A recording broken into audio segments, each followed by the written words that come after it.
come back over here for. We are live. Okay, we are live. Senate Education Committee. All right. Back, finishing up. Back at it. Yep. After to the advisories. So I hope the advisory visit went well, and it was enjoyable. And you can see some of the ways that we make kind of the larger school a bit smaller and have smaller communities within our larger community. So actually wanted to point out this one photo here. At the end of the year last year, we brought up some seniors who had just graduated, and they came back, and we asked all of our faculty, and it was just our faculty who we had at that time, to come on stage if they had touched a part of that student story over their pre-K-12 experience in our district. And the picture doesn't really do it justice, but our stage, which is a pretty big stage at CVU, is just jam-packed with people who were part of these student stories. And it was a special moment. Again, coming back to this idea of it really takes a system to know a student story with depth so that you can move on in the world with a sense of direction and identity and proficiency. So here are some of the percentages that we have. Again, we've been measuring, we're now measuring our system K-12. This is the first year we've been able to do some of the perception survey from, we've gone to as young as third grade. And then again, we're looking at data of every student, we realized we really needed to try this in the K-1-2 level. So the questions are quite different, where we have a Likert scale for our high school students. Our first and second graders are responding with a thumbs up, whether they're known, and create some interesting dialogue. And some of the numbers, again, I shared with you the proficiency numbers that I think fly in the face of the NAEP results that are presented, where people would have you believe that only 30% of our students are proficient in literacy or math. We shared some numbers at 87%, 87% at times. That actually bears out on our SAT, which we provide free for all students. The proficiency rate on the SAT is about 87% for literacy for the students who take it. Okay. Yeah. So a really big focus of mine this year is going to be career technical education. Yeah, absolutely. I think it's okay if some students don't feel like they belong in a really academic setting. I mean, some of the programs we've seen where kids could just go to work and check in about their homework and really be on their own path have been incredible for not everyone, but some students. I mean, so how do you help students who really find that they're not on a four-year college-bound path get their proficiencies, feel good about where they land, and then go into career and technical training? Such a great question. That's part of where the identity piece comes in.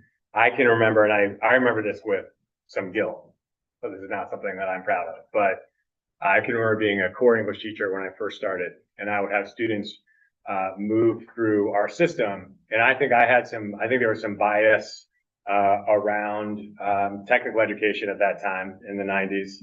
And you would have a student say, "Hey, I'm interested in going to pre-tech," and you hear this response. I think I was probably unfortunately, like some other faculty members and adults at the time, say, "Oh, really? Are you sure?" That's not an acceptable response. The response needs to be, "Tell me more about that. Interesting." And we know that our students who are going to tech, that it's a difficult decision because you are choosing to leave the community that you are in to move, not wholly, but at least in part, to another community. To support that transition well means to understand, again, you have to know that student story. You have to work with the family. You've got to figure out ways in which you make that transition as seamless as it can be. And that's part of what we're talking about here. So when we say 90% of our students feel like they belong at school, okay, that's a good number. 86% saying that they can be themselves. There's also a 10% and a 14% that we've got to focus on both through our system and acutely. So sometimes that's an individual response, or it could be the response that we had a couple of years ago where we brought a pre-tech program into this high school for our ninth graders. And that was under your first year as principal. where students could be both part of the core program, experience tech, and some of the challenges I think that we've seen with some of the budget reductions that we've been through. We have some amazing elective opportunities here for design tech, you name it. Part of the advantage of being in a high school that's this large is you've got those opportunities. We've got to make sure we hold on to those opportunities. Yeah. And that's been a real challenge. And Even had cut their health services and their building trades Right. programs, right, as we got here. So we hear the budget cuts are taking away some of the most important things for our kids in our economy. yeah, and I hate to say it. Yeah. Some of it's the rhetoric too. Like some of the rhetoric that was just published in our Wilson Observer paper last week, where people are saying this is a failing school system, it's broken, we've got to fix it. Citing that's part of the reason why I'm coming after NAEP a little bit, right? I should read that. There are several pieces that, I think it was Representative McCoy and Beck published some pieces Oh, where it's, and then you have the governor's words where it's Yeah. like, okay, you're using NAEP data for the whole state. Now my community, our community Yeah. thinks that's true for here. That is not the case. mhm, That is very frustrating when that rhetoric starts to be spread around. right. So we have to be thoughtful of that because, I mean, with a 12% tax rate increase, which Mhm. partly is created by buy downs year after year, we have to have our general public be aware of what's happening. Yeah. Where is the tech center that the kids from here? They go to Burlington or to Essex. And how many do they go for full day or half day?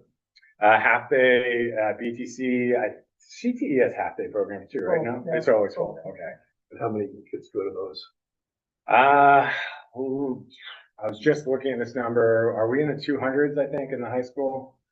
I can look it up. Maybe that's a little high, I but think that's high. no, that's high. That's, I think that we had last year, we had more students apply than were accepted, which was the case in a lot of schools because Right. it's becoming more popular. They're great programs and Get a job. more competitive. Yeah. Which And have you started a conversation with Hannaford that has open spots? Because that's been one of the issues is there are wait lists in Rutland and Chittenden County, and there's open spots in Addison.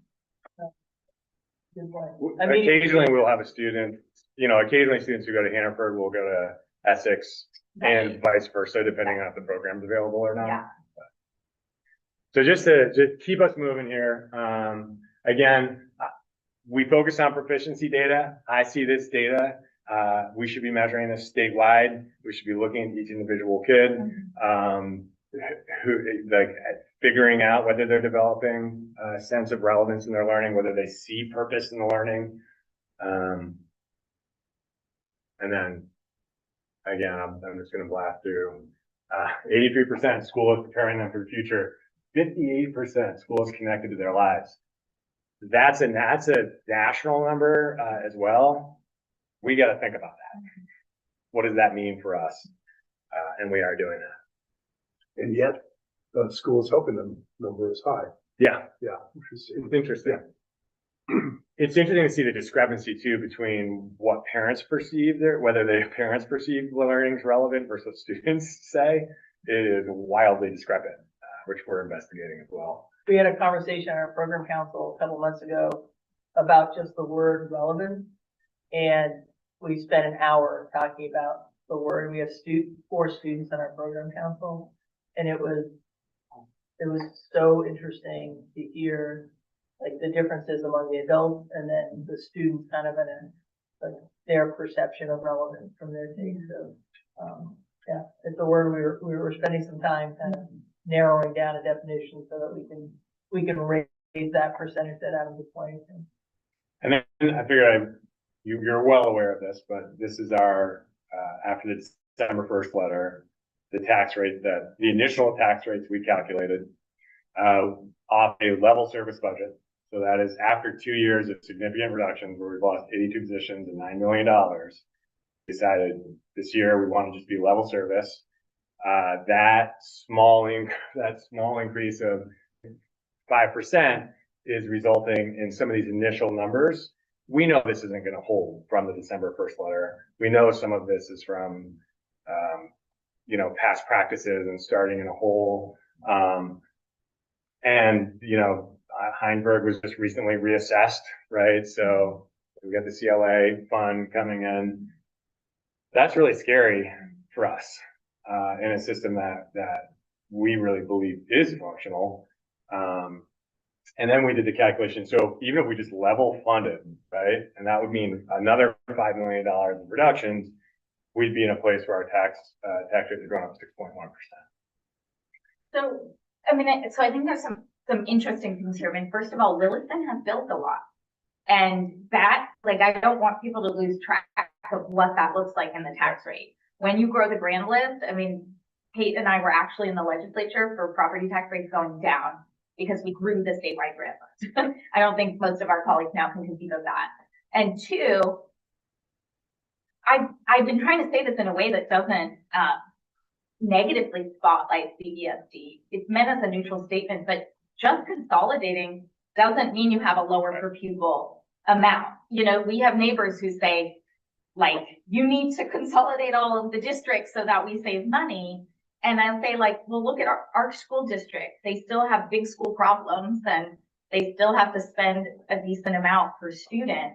So it's really hard to have that conversation right now.